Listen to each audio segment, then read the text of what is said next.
Beautifully done. Beautifully done. I come here to lay down my burden.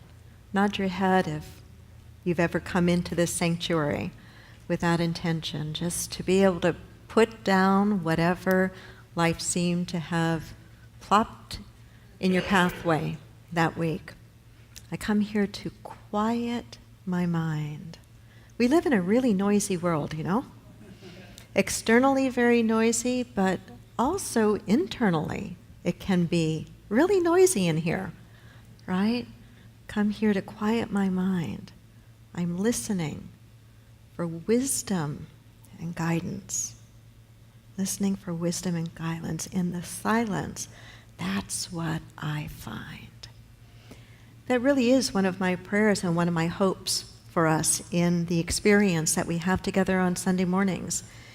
I take very seriously, very much to heart, that you entrust me and my team with your time on a Sunday morning. And it is always my intention, my prayer, that when you come here, you will hear something or feel something or remember something that is so perfect and so right for whatever it is you are working through in your life or whatever it is you are working toward in your life. One of the things that I cherish very much about unity is it's so practical. Our founders, Charles and Myrtle Fillmore, never really intended to create a religion. They found a teaching, developed a teaching quite by accident almost, because they were faced with some challenges, physical challenges, and then they felt that they wanted to share the things that they had discovered that had worked for them. And here we are today in the midst of the extension, the expansion of those ideas, that we can come into a teaching, into a place that if we practice what is offered, we will find our lives changing. We're in a series this month that I'm calling a master's program in spirituality. We could call it the master's program in spirituality. We could call it our master's program in spirituality, depending upon how you want to frame the word masters. You know, May is often a month filled with graduations, especially at the college and the university level. And yet, no matter how far we went with our formal education, we are all in the classroom of life. And this idea of classroom, this idea of education is really a beautiful metaphor for the journey of growing and unfolding spiritually and in consciousness. Last week, as we began this idea of a master's program in spirituality, I shared with you something I had learned from a friend and a colleague, an exam that she offered as a way to kind of assess where we are in our spiritual growth and development. You may remember, if preparing for college, that you had all these exams to take, the SATs, the ACTs, and on and on and on. And so my friend and colleague said, you know, here's a new exam to assess where you are spiritually. It's called the LRE. And if you were with us last Sunday, you know that the components of the LRE is that we are to take a look at how we respond to life's challenges. That is one way of assessing how far we have come in our spiritual growth and maturity, and also likewise where we might need to still do some work. The R stands for our relationship with God, by whatever name we call God, and that checking in with and noticing where and how and when we connect with God is another aspect, of assessing where we are in our spiritual mastery. And then the third, the E stands for earth stewardship, and how the whole idea of caring for not just those that we love, our family and our friends, but to care for the human race as well as our precious planet Earth is a natural extension of our spiritual practice. That if we are really evolving and growing spiritually, it will be natural for us, for our circle of compassion and care, to extend to the entire human family as well as the planet itself. We talked a little bit about the 4 levels of consciousness, the level of consciousness where we're very much asleep, where we feel as if life is happening to us, that we are a victim of the things that we are experiencing. That the next level up when we begin to awaken is the level that we might call the by me level, the level at which we begin to manifest more of the life that we want for ourselves using the basic tools of metaphysics, the tools of thinking, the tools of visualization. And the next level up beyond that, the level of through me, as we realize that we really do and can be in partnership with Spirit, that there is something more that we can rely on than just our own human abilities, and that we allow Spirit to move through us. And the as-me level of consciousness, the level certainly that Jesus lived in, certainly the level that the Buddha lived in, the level of enlightenment where there is no duality, where there is just the complete, ongoing, one experience with the divine at all times. But today we want to take a look at this idea of really enrolling in the Master's Program. I want to encourage you to look at your spiritual growth as if you were taking a master's level course and that you have made a decision to enroll in it. To enroll in something is to commit to it. When you enroll in something, you sign up for it. When you enroll in something, you say, I'm going to participate in it. And somebody's going like this. Yes, when you enroll in something, there's usually some of that associated with it. I'm glad you brought that point up.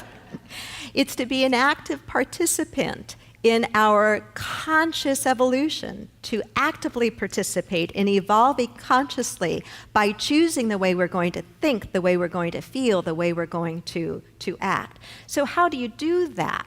Well, I think you do that by cultivating a conscious connection with God. Cultivating a conscious connection with God. Say that with me.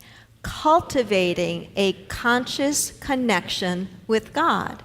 After first service, one of our members reminded me that in the 12-step program, there is the teaching that in order to retain one's sobriety, part of the practice has got to be daily conscious connection with God.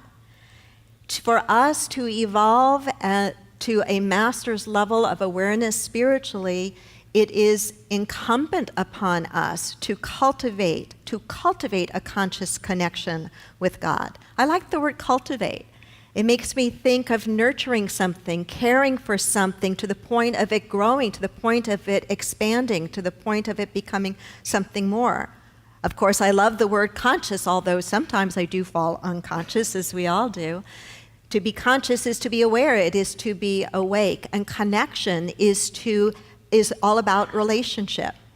So to cultivate a conscious connection with God is maybe just a modern way of speaking to what the Apostle Paul spoke to when he said that we were to pray without ceasing. When Brother Lawrence, the monk, said that we are to practice the presence of God. And he talked about, Brother Lawrence said, practicing the presence of God in the kitchen of the monastery while doing the pots and pans. Get a visualization of that for a moment. No dishwashers, big, heavy, no Teflon-coated pans, right? To practice the presence of God in the dailiness of our lives. Yes, our formal meditation time is really important, really important. Having that time that you spend at the beginning of the day and at the end of the day, zeroing in on, focusing in on the Spirit within you and all around you, meditating into that is incredibly important. However, the purpose of it is to grow us spiritually inside in such a way that when life's challenges hit us, that we are able to retain our center. That we're able to be anchored, we have a song about this, to be anchored in the awareness of God's perfect presence. What a way to live life, would you not agree? How many of you have ever faced a really big challenge in your life? Raise your hand if you've ever faced a really big challenge. Sure, we all have. And can you imagine what it would feel like to have been able to face that challenge and any other challenge that comes your way, really feeling anchored in the awareness of God's perfect presence. Powerful stuff, powerful stuff. A good chunk, if you will, of cultivating a conscious connection with God has to do with listening for and listening to the wisdom and the guidance, the still small voice of Spirit. In New Thought, part of what draws people into New Thought is its practicality, is the fact that we're not organized religion, is the fact that we don't do blame and guilt and hellfire and brimstone. But there is also a little bit of a downside to this teaching, and that is that we tend sometimes to value so much the idea of complete independence that we push away from anything that sounds like obedience. And yet, what I want to talk a bit about is the idea of being obedient to the still small voice within you. When we are obedient to the still small voice within us, our life works much, much better. When we are disobedient to the still small voice within us, things tend to fall apart. Nod your head if you have ever noticed that. Yeah. You know, there's a story about this in the Old Testament. It's the story of Jonah. Jonah was guided by God, by Spirit, told that he was to go to Nineveh, a city that was having a lot of problems, and God needed him to go to Nineveh to solve those problems. Jonah did not want to go. And maybe you've had that reaction to guidance that you've received. You didn't want it. Not that, God, something else, but not that. Well, he didn't want to go. And so what did he do? He jumped ship quite literally, he got on a ship quite literally and went the opposite direction. Do you know how the rest of the story goes? What happened to him? How many of you think he was swallowed by a whale? You know I'm setting you up. He actually wasn't swallowed by a whale. He wasn't. Not even in the Bible itself does it say whale, so go look it up if you want. Not a whale, it just says a very big fish. It's our conclusion or deduction that it must have been a whale. But anyway, what had happened is he jumped ship. There were others, he was on the ship, there were others on the ship that were experiencing a big storm on the sea, and they cast lots to see who was guilty for causing this storm. It fell to Jonah, so they threw Jonah overboard. He was swallowed by a big fish. The big fish did not like having Jonah in its belly, as the story goes. I'm really condensing and paraphrasing the story. And so the fish throws Jonah up, and where does Jonah land? Nineveh. Is that not just a perfect story? You know, there was plan A. God said, hey, Jonah, I need you to go to Nineveh. And Jonah said, And so he didn't listen. Plan A was do what I wanted you to do. But no, you didn't listen. Plan B was I'm going to get you to Nineveh one way or the other. It behooves us to pay attention to that still small voice. Would you not say it does? It absolutely behooves us to pay attention. How do we, though, distinguish the still small voice from our fear, from ego, from anything else that might be going on in the noisiness of our mind? I wish I could tell you that there is one simple way that works every single time. I can't, but I can tell you there are some things to look for and some things to practice to where you will get much, much better in being able to discern when it is the still small voice of Spirit of truth, your higher self, whatever you want to call that. And part of it really deals with the idea of listening, following, and observing. So you listen for the guidance, you pay attention to what it is, you follow it, and then you observe what has happened. Or the other way is you listen, you get what it is that the guidance is, you don't follow it, and then you observe. And I promise you, if you do the listen part and the observe part, you will be able to figure out over time what that still small voice sounds like and feels like to you.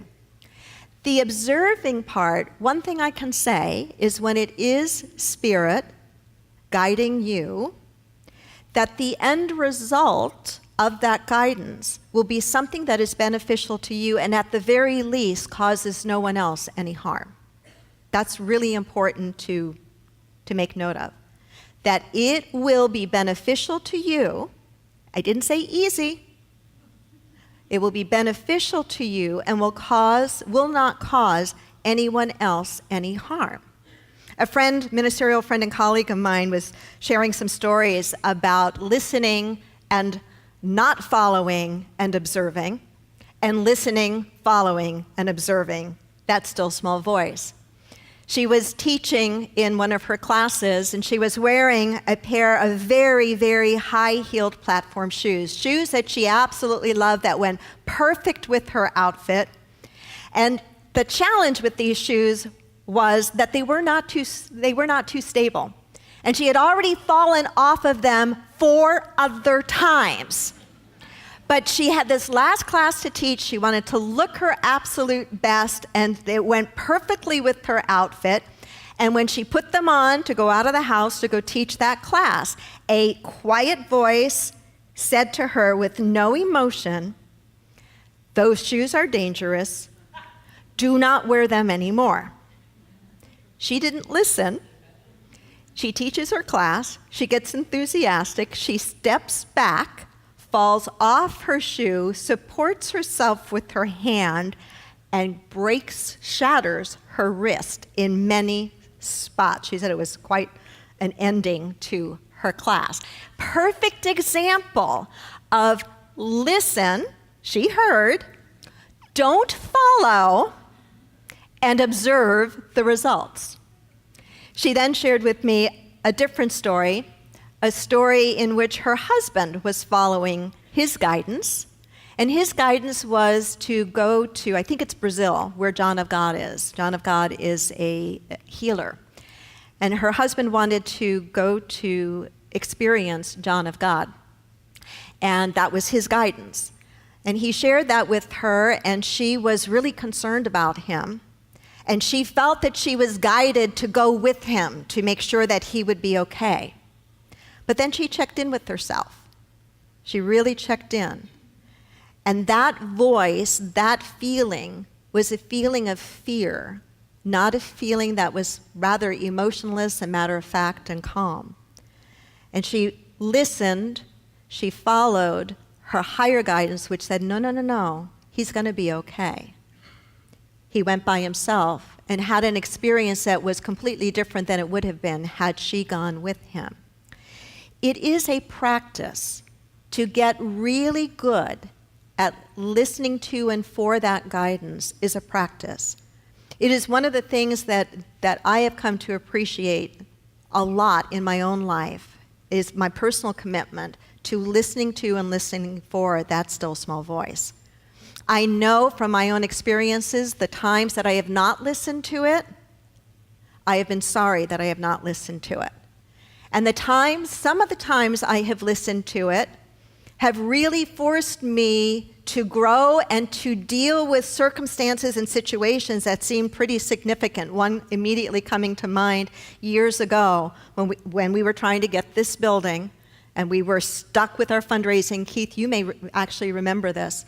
We were going to have a big gala event in a big fancy hotel to end a fall program and try to raise the capital for part of the purchase of this building. The deal with the hotel fell out 3 weeks before this sit-down dinner for several hundred people. And in meditation, I heard the still small voice say to me, "Go throw the gala in the building you're trying to buy." That was a ridiculous idea for any logical, rational, reasonable person to come into this building that was an empty shell, no electricity, no plumbing, to hold a formal gala. I think it was for 400 people, tuxedos and gowns, catered sit-down dinner I will never forget going to my husband and saying, John, I got in meditation that we're supposed to do the gala in the building. Bless his sweet heart. We pulled it off. We pulled it off. And it was a turning point for everything related to getting here. I share that because the still small voice, when you really cultivate your connection with God and you really practice listening to it, and you're willing to step out and do what you really think it's telling you to do, will sometimes put you in situations that others think you're crazy. But the proof, what's the expression? The proof in the pudding, or you know what I'm trying to say, is what the results are. Is what the results are. It really did not, it stretched everybody, but it didn't harm anyone. Right? It did not harm anyone. So this idea of the master's program in spirituality, bringing it back as I get ready to conclude here. I said to you that unity in our teaching is a very practical teaching. It works, but only if we work it. And one of the tools that is really important to develop, to become skillful in, is the ability to listen for and then to that still small voice and to follow it and to practice it.